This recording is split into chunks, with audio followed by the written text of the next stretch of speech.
اور رسول اللہ صلی اللہ علیہ وسلم نے اس پہ خصوصی فوکس کیا ہے۔ قیامت کی علامات میں سے 5ویں علامت یہ احادیث کی روشنی میں نے آپ کے سامنے لکھی ہے کہ قیامت کی یہ نشانی ہے کہ باتیں بہت ہوں گی،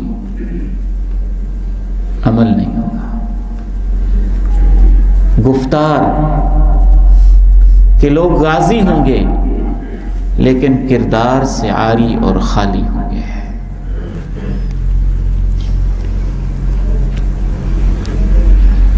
چھٹی نشانی آپ نے یہ بیان کی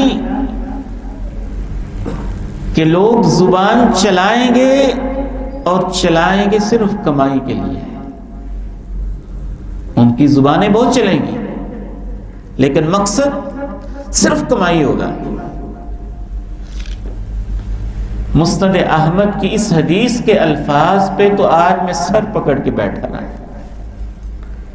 کیا اللہ، کیا حکمت ہے حدیثوں کے اندر، کیا خوبصورت الفاظ ہیں اور کیسا چپتا ہوا تبصرہ ہے۔ رسول اللہ صلی اللہ علیہ وسلم نے ارشاد فرمایا لا تخرجوا لا تقوم الساعہ، قیامت اس وقت تک قائم نہیں ہوگی جب تک یہ صورتحال نہ ہو جائے یخرج قوم، کچھ ایسے لوگ پیدا ہوں گے یأکلون بألسنتہم، جو صرف اپنی زبانوں کی کمائی کھائیں گے، اور کھائیں گے بھی کیسے؟ کما تأکل البقرۃ بألسنتہا، جیسے گائے کھاتی ہے،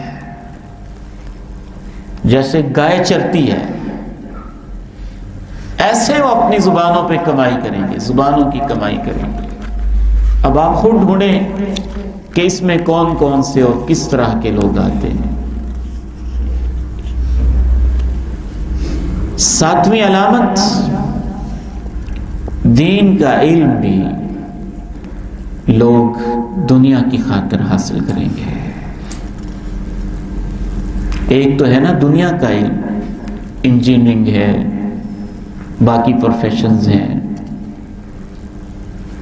تو وہ تو واضح ہے، وہ تو دنیا کے لیے دنیا کا علم حاصل کیا جاتا ہے۔ لیکن ایسے لوگ پیدا ہو جائیں گے جو دین کے روپ میں دنیا کمائیں گے، دین کے طالب علم بنیں گے لیکن مقصد دنیا ہوگا۔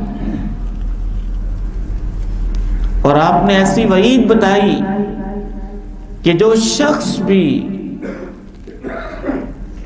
دین کے علم کے ذریعے دنیا کمانا چاہتا ہے وہ جنت کی خوشبو بھی نہیں پائے گا۔ اللہ تعالیٰ میری اور آپ کی حفاظت فرمائے۔